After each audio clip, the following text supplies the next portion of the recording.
Penjabat Gubernur Aceh Dr. Haji Safrizal ZA.MSI menyatakan bahwa pelaksanaan Pekan Olahraga Nasional PON 21 yang digelar bersama oleh Aceh dan Sumatera Utara menjadi langkah penting dalam mewujudkan pemerataan kesempatan olahraga bagi seluruh provinsi di Indonesia. Hal ini disampaikan Safrizal dalam konferensi pers bersama PJ Gubernur Sumatera Utara Agus Fatoni pada Jumat 20 September 2024. Safrizal menekankan pentingnya pelaksanaan PON di luar Pulau Jawa sebagai sarana untuk memberikan kesempatan yang lebih adil bagi provinsi lain guna memperlihatkan potensi atlet-atlet mereka. Ia menambahkan tuan rumah bersama PON adalah strategi yang dapat diulang di masa depan untuk mendukung perkembangan olahraga yang lebih merata.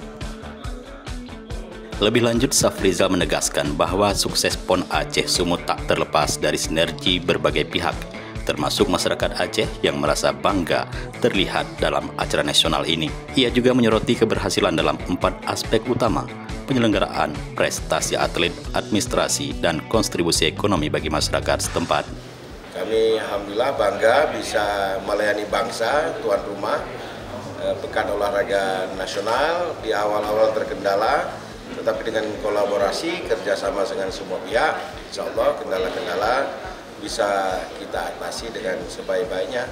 Sesuai moto, kami ingin sukses di 4 hal dan mudah-mudahan bisa kita capai: sukses penyelenggaraan, sukses prestasi, sukses administrasi, dan sukses pengembangan ekonomi masyarakat. Ini bisa kita wujudkan. Setelah konferensi pers, Safrizal bersama istri dan PJ Gubernur Sumatera Utara Agus Fatoni menyambut kedatangan Menteri Dalam Negeri Jenderal Pol Profesor Dr. Muhammad Tito Karnavian di Bandara Kuala Namu. Kedatangan Mendagri bertujuan untuk menghadiri penutupan PON 21 yang berlangsung pada Jumat malam di Sumatera Utara.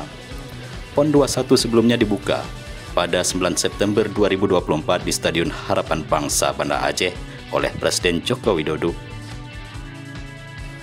Dari Medan, Sumatera Utara, Tim Liputan Kanal Inspirasi TV melaporkan.